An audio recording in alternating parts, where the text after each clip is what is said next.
is talking, because to listen to something and agree with it and not do it is not to hear it. That's not to hear it. To listen to something and say, I agree with you, and then don't do it meant you didn't hear it. You follow what I'm saying? And I just do that all the time as a true student. I would listen to these principles and go, I agree with that, and walk right out of the door and blame my daddy. Just believe it. I'm on a higher level of consciousness. What you mean? I do. I am. I study metaphysical truth books all the time. Yeah, but am I applying any of it? What would that look like? Well, right now, I'm going through this situation with my child, and I have to stop seeing any value in the suffering. I have to realize that if I'm making myself suffer about this, there's some kind of payoff that I'm having right now, because this is a decision that I've made, and I'm not a victim of this situation. How can I see the situation differently? Boom! Now I'm using the truth that I'm studying.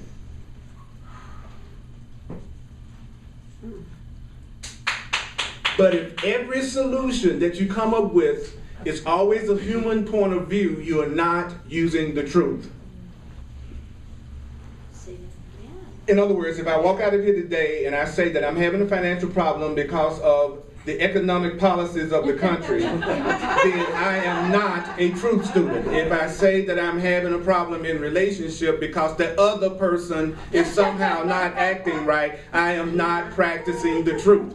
Do you see what I'm saying? I don't care how much of these classes, many of these classes and stuff and books I read, if I explain or interpret my experience based on the thought system of the world, I am not applying the truth, and so therefore I should not be surprised when I don't get the result that I'm looking for. So what used to happen to me was I'd read books, come to classes, use the old way of interpreting things, didn't get upset because it looks like the truth isn't working. But if I be honest with myself, there was nothing in my conversation, in my regular conversation, that's reflecting my eternal, beautiful, loving, juicy nature.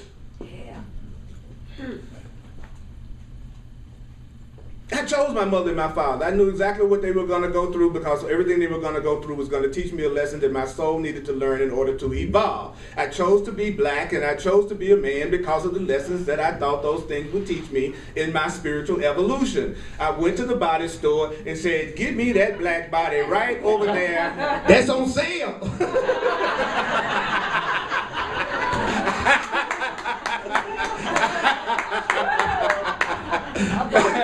That's right, the bargain body. That's the bargain body, you know. Could there be a trip, though, that was a great soul newspaper and that was your body with 2 for 1? Buy that body, get one free. You know, that sounds like a pretty good deal to me now. You know, I've never had a free body. Have you? I've never had a body that didn't cost me something. Have you? And any of you? As a matter of fact, while we getting up tomorrow, those of us who are going to jobs, it's 2 free clothes and house, the body. It's all about the body. So the healing happens in proportion to what that I recognize that there's no gain at all to me in this. And he says, but to say that, you must first recognize certain facts. Okay, here we go. Any questions so far? And believe me, you don't have to agree with me, because if people had to agree with me, I shouldn't be in front of the room. It's okay. It's just another point of view. You know, that's all you got to say to people. Oh, that's an interesting point of view. Oh, that's an interesting point of view. Oh, that's an interesting point of view. Because you don't want to judge, because if you judge it, then you won't let it all in. See, if you think trusting a person means that you only see the perfection of them in the way that we are taught to see perfection, then even if that person should be doing something that is not for your own best interest, because it looks like we're in a separated world, you won't see it because you've already decided they don't have that quality. But if you give permission for everybody to have every quality and every possible expression, then you wouldn't be shocked if they did something that seemed like it was outside of what you thought they should be doing, because you never gave yourself the illusion that they were limited to your perception of what they could do in the first place. So as far as I'm concerned, everybody in here is capable of doing anything. I don't look at it like you're not capable of murder. You're capable of murder and you're capable of saving. You're capable of anger and you're capable of peace. I know that. Now, whether you believe it or not, it doesn't make any difference.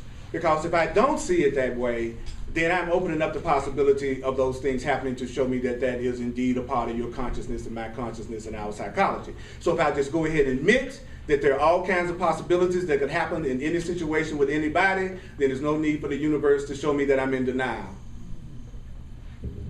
Also, I'll forgive you quicker when you act less than perfect because I never expected you to not make error in the first place. So it'll be easier for you to have a relationship with me because I'm never expecting you to be 100% perfect all the time. So I tell anybody that wants to be close to me any kind of way, I'm not going to do it right all the time. I'm not going to even try to do it right all the time. Yeah. And my spiritual lesson is to be okay with myself when I don't do it right all the time. My spiritual lesson is not to be perfect. My spiritual lesson is to see myself in a loving way no matter what I do. I'm through with the perfect Earl syndrome. I'm not trying to love anybody. It's been so much pressure off of me. I just admit it. You'll be surprised when you don't have any need for anybody to recognize and love you, how much pressure goes out of your life. You know, it's like, I realize how much pain I used to go through because of how I wanted people to feel about me. Now, it's like, you don't have to. It's okay. Give yourself a break. I'll give me the love that I wanted you to give me at another time. How about that? How about that if Roz gives it to himself? That's a good thing. Wouldn't that be a cool thing? That's a good thing. That's right. I can just, those are the cutest love handles I have ever seen.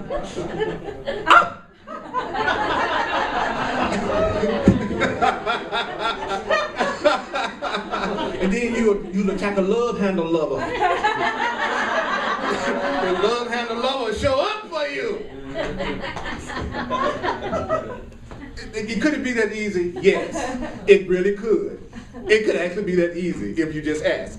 So, the first thing you tell yourself then is, I'm going through this, but it's a decision of my mind. My body isn't making any decisions about this. My mind is making the decision about this. Got that one. Then it says, actually going through this problem, sickness is just a faulty problem-solving approach. I love that. Right now, your problem is really intense because you're using a faulty problem-solving approach. But it is your decision. What's a faulty problem-solving approach? Well, seeing the problem as being caused by something outside of yourself. The Course says if you want to make the solution to the problem impossible, just remove yourself from it. Think about that for a second. If I'm the one that's giving myself the perception of what I'm experiencing, then really the pain is coming from my own mind. So if I say the problem is anything other than myself or my own thought, I've actually made the problem unsolvable. So whenever I hear myself or anybody else talking about outside solutions, I know that the best they can hope for is a temporary solution that doesn't last. And I'm tired of those, personally. I'm tired of the temporary solutions that doesn't last. I'm tired of going through the same dance in relationships. You know, oh, I can't get enough of you. Oh, I got a whole too much of you now. You know. Because a relationship could be the fastest way to recognize who you truly are and have more joy and more peace within yourself than you've ever experienced. All you have to do is realize that the person is free and that you are not their jailer, controller, owner, or possessor. And you have an easy relationship. I used to think it was easier to try to possess people and control them than to free them. But as you get older, and laziness sets in, you just don't care. You know, like, you are free. I'm not spiritual. I'm just tired of your ass.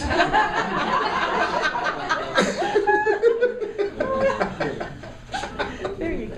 That's so much simpler for me now. It says the resistance to recognizing this is enormous because the existence of the world as you perceive it depends on you thinking that your body and everything else out yourself is making the decision. Wow. He says, and that's where terms like instincts, reflexes, and the like represent attempts to say that your body is doing something that your mind isn't telling it to do. He says, actually, these terms merely state or describe the problem, they don't answer the problem. So here's the review. Acceptance of the problem or sickness as a decision of your mind. So the acceptance of sickness is a decision of the mind for a purpose for which it would use the body is the basis of healing. The acceptance of sickness as a decision of the mind for a purpose that your mind would use your body is the basis of healing. The accepting of the problem as a decision of your mind for a purpose for